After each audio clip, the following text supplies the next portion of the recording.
Hello friends, या व्हिडिओमध्ये आपण आर्सेनिक अल्बम रेमेडी शिकणार आहोत मराठीमध्ये।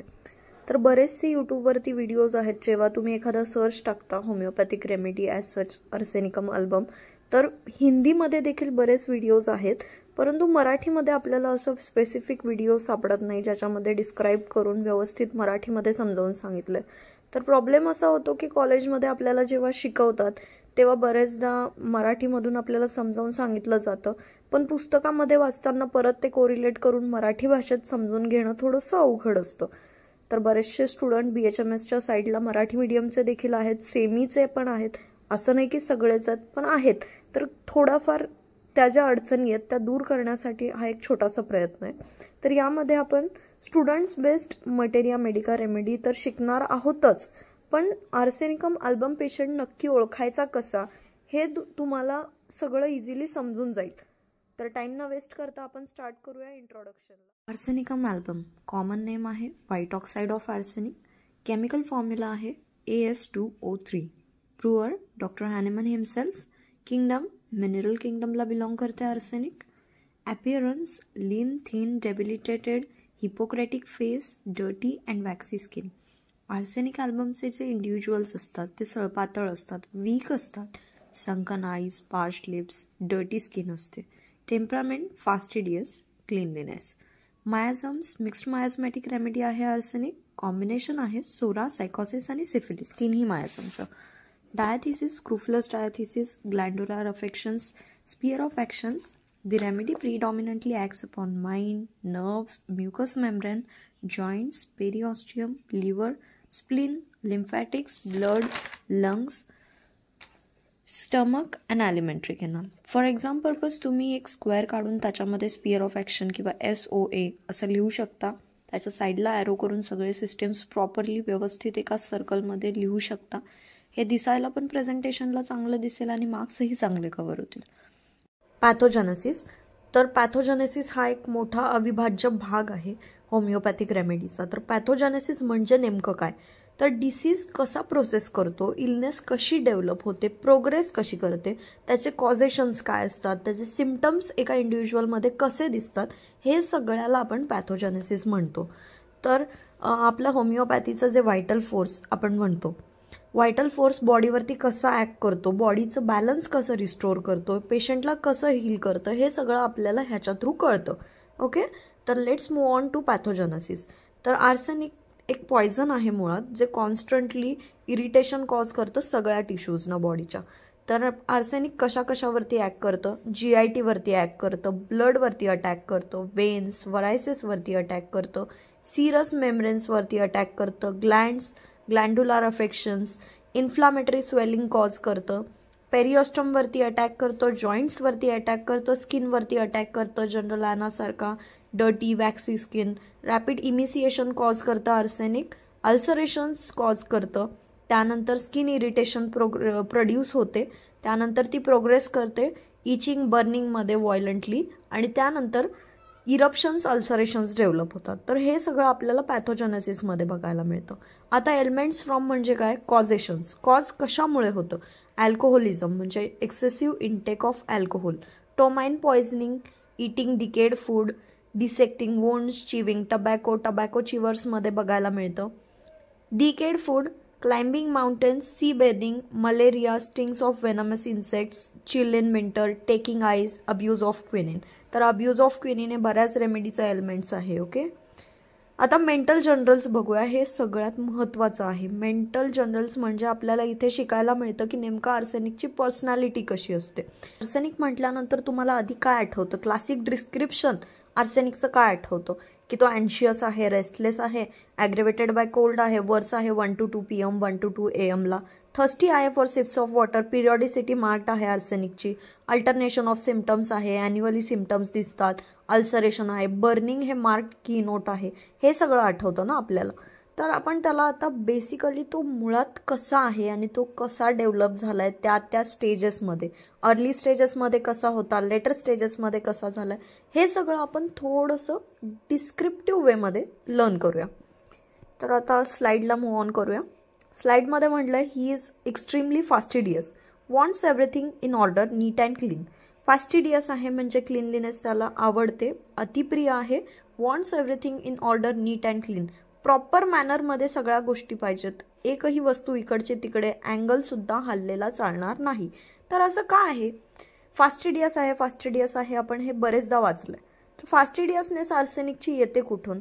आर्सेनिक हा मुळात कसा आहे माहिती आहे का, की त्याच्या आतमध्ये डोक्यामध्ये त्याच्या सतत अँझायटी डेव्हलप होते, तो सतत विचार करत असतो, तो एका जागेवर बसू शकत नाही, तो रेस्टलेस असतो. तर त्याच्या आतमध्ये हे जे रेस्टलेसनेस सुरू असतं हे तर एका ऑर्डरमध्ये मॅनरमध्ये नाही आहे, हजार थॉट्स येतात. तर ॲटलिस्ट आपल्या एक्सटर्नली बाहेरच्या जगामध्ये ज्या गोष्टी आहेत त्या तरी एका प्रॉपर मॅनरमध्ये असायला हव्यात ना. तर त्याच्यासाठी तो प्रत्येक गोष्ट एका प्रॉपर वेमध्ये मॅनरमध्ये ठेवायची बघतो, कारण मेंटली तर काही प्रॉपर वेमध्ये नाही आहे, एक्सटर्नली तरी व्हायला हवं. हे त्याचं की नोट आहे, की कॉज आहे. समजलं? नंतर आपण बघूया नेक्स्टली यांनी म्हटलं की ग्रेट अँग्विश अँड रेस्टलेसनेस. अँग्विश म्हणजे काय?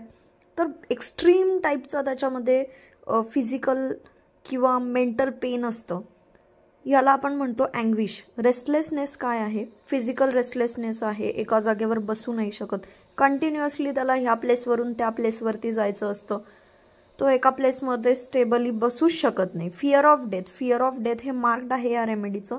तर फिअर ऑफ डेथ का आहे? त्याला असं वाटतं की आपण कधी बरं होऊ शकत नाही आणि आपल्याला जो आजार झालाय तो कधीच बरा होऊ शकत नाही, कितीही डॉक्टर्सना दाखवू दे, तो इनक्युरेबल आहे असं त्याला वाटतं. तर त्यामुळे त्याच्यामध्ये फिअर ऑफ डेथ आहे.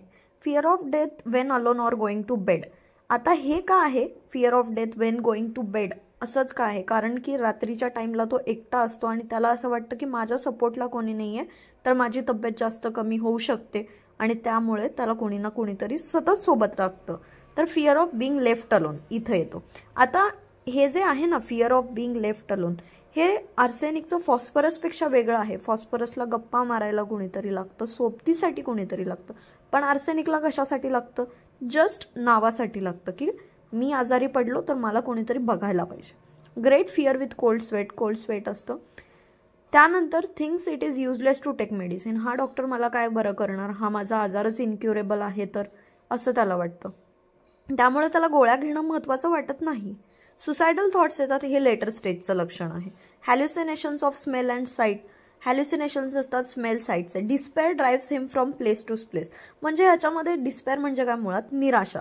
निराशेमुळे तो एका जागेवरून दुसऱ्या जागेवर, एका डॉक्टरकडून दुसऱ्या डॉक्टरकडे मूव्ह करतो. मिझरली, मॅलिशियस, सेल्फिश, लॅक्स करेज. मिझरली कंजूस असतो, मॅलिशियस असतो, दुसऱ्यांना नुकसान पोहोचवायची टेंडन्सी आर्सेनिकमध्ये बघितली जाते.